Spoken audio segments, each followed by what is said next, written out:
Ambassador Mukherjee, let me begin with you first. How serious a turn has this conflict now taken? Where are things headed between Iran and Israel? Well, Uday, as per my present assessment, it's still a regional conflict. And I do hope that it remains a regional conflict and does not escalate further. That being said, it would appear that some of the ballistic missiles which were able to hit, I'm told, some military areas in Jerusalem and Tel Aviv and other buildings, would demonstrate, for instance, that Israel's air defenses need to be strengthened. I personally am surprised that Iranian ballistic missiles were able to do damage to any part of Israel at all. And I would therefore feel that the S-400, regardless of what the Americans feel, did us in India very well in protecting us from the Pakistani barrage of 4 days of their missiles, ballistic missiles, their drones, etc. That being said, the gradual involvement of United States lends an entirely new dimension to the conflict. As we speak, much of the airspace of the Middle East has shut down. Flights between Delhi and London, for example, many of the flights have returned.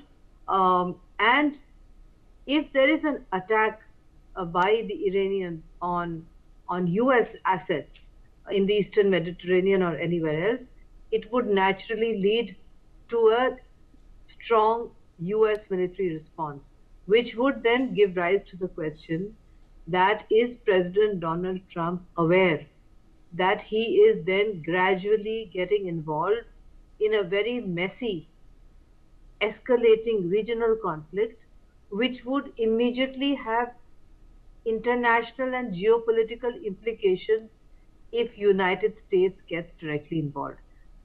When day before yesterday he had said, "My hands are clean, I have nothing to do with it." Yesterday he gave a more nuanced statement saying Iran should make a deal, and I would have told him, Uday, but then I'm trying to do that. President Trump is not very good in history and geography, because he keeps saying that India and Pakistan have been at war for 1,000 years, when Pakistan came into existence only in 1947. So I would tell him that Iran is a nation with a history of martyrdom. If you are going to attack Iran, they are not going to make a deal until they have exacted revenge, which actually is quite a normal reaction for most sovereign countries.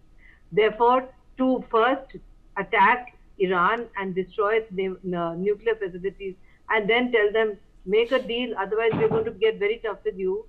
I mean, it might sound good on television, but it's not going to have any impact on Iran at all.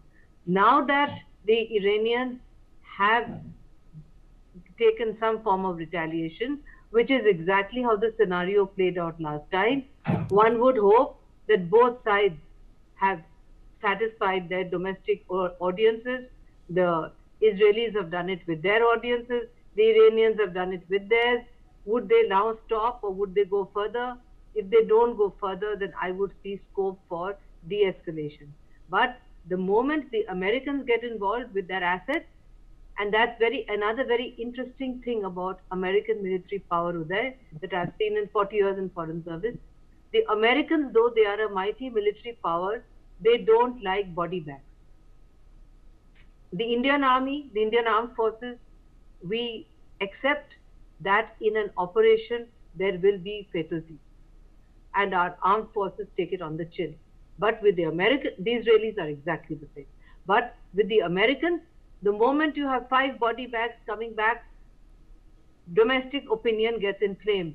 They don't seem to understand that if you're going to get involved, if you're going to put your toe in the water, it's quite normal for your clothes to get wet. That's the famous Indian proverb, that if you want to catch a fish, in Bengal they say, my home state, you have to accept that your clothes are going to get wet.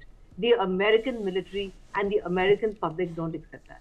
That's why if I was President Trump, I would be very careful before putting my my toe into this particular Yes.